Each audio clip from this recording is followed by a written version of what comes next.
PTI या सुन्नी इत्तेहाद council को मखसूस नशिस्तें दिए जाने से मुताल्लिक केस में इलेक्शन कमीशन ऑफ पाकिस्तान ने आज फैसला महफूज कर लिया है।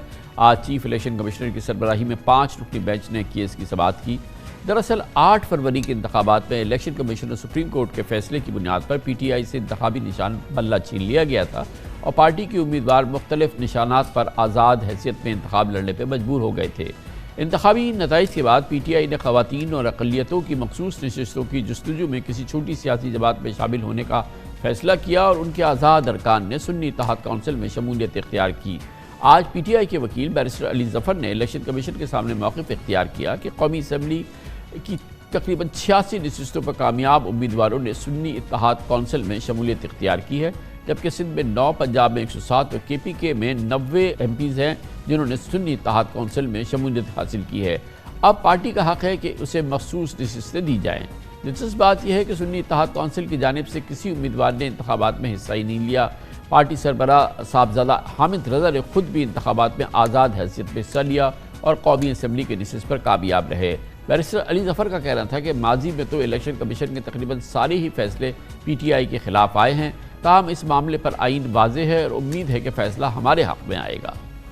दूसरी जानिब नून लीग, पीपल्स पार्टी, MQM और JUIF के वकला ने सुन्नी इत्तेहाद कौंसिल को मखसूस नशिस्तें देने की मुखालफत की और इलेक्शन में जीतने वाली जमातों में तकसीम करने का मुतालबा कर दिया। आज समाअत के दौरान उस पर दिलचस्प सूरत हाल पैदा हुई जब चीफ इलेक्शन कमिश्नर ने अली ज़फ़र से मुकालमे में कहा कि सुन्नी इत्तेहाद कौंसिल ने ख़त लिख कर कहा है कि उनकी पार्टी ने इंतखाबात में हिस्सा ही नहीं लिया और उन्हें मखसूस नशिस्तें नहीं चाहिए, तो आप क्यों उन्हें मजबूर कर रहे हैं। बाद में ख़त सामने आने पर वाज़ेह हुआ कि सुन्नी इत्तेहाद कौंसिल ने सेक्शन 206 के हवाले से ख़त लिखा था। सेक्शन 206 सियासी जमातों को जनरल नशिस्तों पर ख़वातीन को 5% टिकट देने का पाबंद करता है। पार्टी के सरबराह हामिद रज़ा ने खुद इसकी वजाहत भी की। बहरहाल मखमसे का शिकार है पीटीआई की एक और हिकमत अमली, एक और फैसला कि वो अपनी मखसूस नशिस्तों के हुसूल के लिए किसी सियासी जमात में शामिल हो और इसके लिए उसने सुन्नी इत्तेहाद कौंसिल का फ़ैसला किया। इससे पहले उसने मजलिस वहदत मुस्लिमीन का फ़ैसला किया था। मगर इस हवाले से जो कन्फ्यूजन पैदा हुआ है उससे बज़ाहिर ऐसा लगता है कि ख़तरा पैदा हो गया है कि पीटीआई बहुत ही कीमती मखसूस नशिस्तें जो है वो कहीं खो ना बैठे। बहरहाल इलेक्शन कमीशन ऑफ पाकिस्तान ने अभी इस सिलसिले में फ़ैसला देना है, फ़ैसला महफूज है, लेकिन देखना यह है कि क्या पीटीआई की इस कलीदी पॉलिसी डिसीजन ने और इस फैसले ने पीटीआई को कहीं एक बार फिर नुकसान ना पहुँचाया, क्योंकि इससे पहले मुतादिद ऐसे फैसले पीटीआई लीडरशिप इमरान खान कर चुके हैं जिससे कि पीटीआई की पोजीशन बहुत कमज़ोर हुई है। ख़ास तौर पे पंजाब और KPK में अपनी असम्बलीज़ को तहलील करना, अपनी हुकूमतें ख़त्म करना और इससे कबल नेशनल असम्बली की तमाम नशिस्तों से एक साथ इस्तीफ़ा दे देना। इसके अलावा कई और फैसले हैं जिसका बेपनाह नुकसान हुआ है पीटीआई को। लेकिन आज के इस फैसले के हवाले से और इस मामले पर हम बात करते हैं। हमें ज्वाइन कर रहे हैं पाकिस्तान के नामवर सीनियर कानूनदान, साबिक़ सदर सुप्रीम कोर्ट बार एसोसिएशन, बानी रुकन भी हैं पीटीआई के, जनाब हामिद खान हमारे साथ मौजूद हैं। बहुत बहुत शुक्रिया खान साहब। बज़ाहिर हम लोगों को ये लग रहा है कि ये कोई फूल प्रूफ हिकमत अमली नहीं थी पीटीआई की, जो सुन्नी इत्तेहाद कौंसिल में शामिल हुआ गया और फिर ज़ाहिर है कि इंटर पार्टी इलेक्शन अभी नहीं हुए हैं और उसके ज़रिए इस बात को इंश्योर करना मतलूब था कि पीटीआई के जो हिस्से की मखसूस नशिस्तें हैं वो इनको मिल जाएँ। बज़ाहिर ऐसा लगता है कि कन्फ्यूजन है और ये बात खारिज अज़ इम्कान नहीं है कि पीटीआई को ये नशिस्तें ना मिलें और इलेक्शन कमीशन इसके मुखालिफ फ़ैसला दे।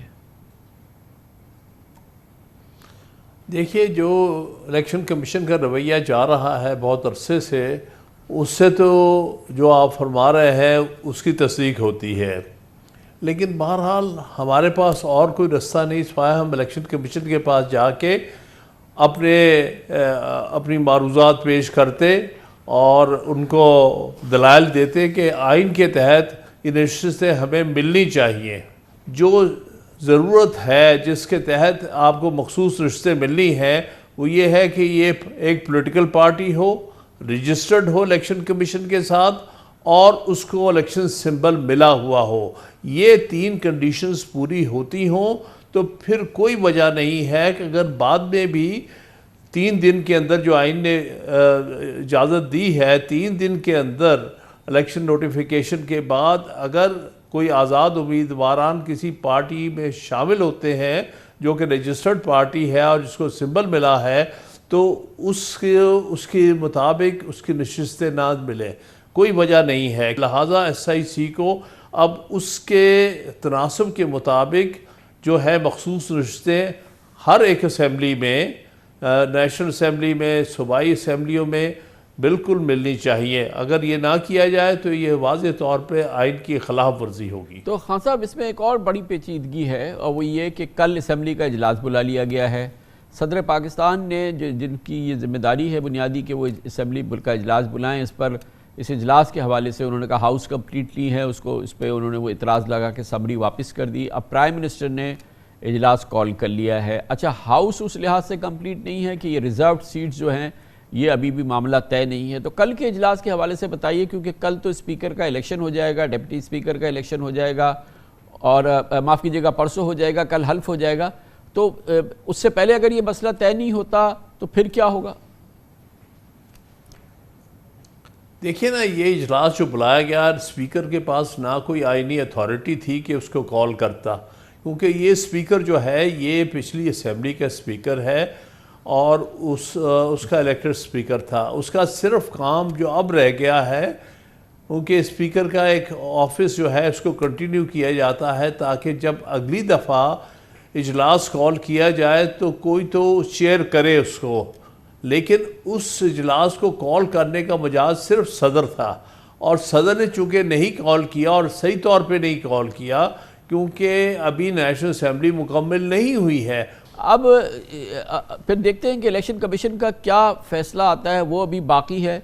लेकिन इसका नेक्स्ट स्टॉप क्या है? सुप्रीम कोर्ट या कोई और हाई कोर्ट पे जाके ये चैलेंज हो सकता है? ये हमें याद है, काफ़ी रीअश्योर किया था चीफ जस्टिस ने कि वो जब ये मामला हो तो आप हमारे सामने आइएगा, फिर हम इसको एड्रेस करेंगे। काफ़ी फेवरेबल उन्होंने बात की थी। तो अल्टीमेटली ये मामला वहाँ जाएगा, मगर इस दौरान बहुत देर हो चुकी है ना, सारे इलेक्शन हो जाएंगे, प्राइम मिनिस्टर के, स्पीकर, डिप्टी स्पीकर, तो उसके बाद भी अगर कोई फैसला आ जाता है तो ये तो डैमेज इज डन। देखिए, ये बात जो थी वो अली ज़फ़र साहब ने आज अपने बहस में कही है कि आपके पास रिकॉर्डेड सुप्रीम कोर्ट के प्रोसीडिंग्स मौजूद हैं, आप उसको देख लीजिएगा। उसमें जब हमने ये खदशात का इजहार किया था तो उन्होंने बड़ा मुस्बत जवाब दिया था और कहा था कि क्यों नहीं होंगी, वो होनी चाहिए, आप आ जाइएगा अगर ज़रूरत होगी। तो मेरे ख़्याल में हमें सुप्रीम कोर्ट या फॉर दैट मैटर पहले हाई कोर्ट भेजने का इलेक्शन कमीशन के पास कोई जवाब नहीं है, जबकि ऑलरेडी सुप्रीम कोर्ट अपनी एक ऑब्जर्वेशन दे चुकी है फेवरेबल। उसको मानते हुए इन्हें चाहिए है कि वो नशिस्तें हमें दे दी जाएँ।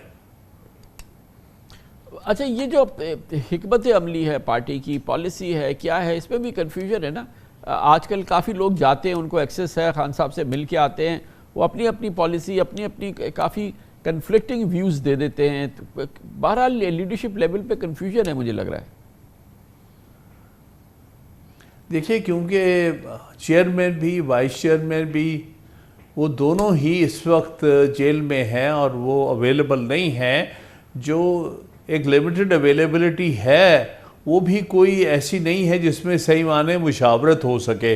वहाँ सर पे सुप्रिटेंडेंट जेल भी खड़े होते हैं, रिकॉर्डिंग का भी मैकेनिज़्म चल रहा है और हर मिलने वाले की तलाशी ली जाती है।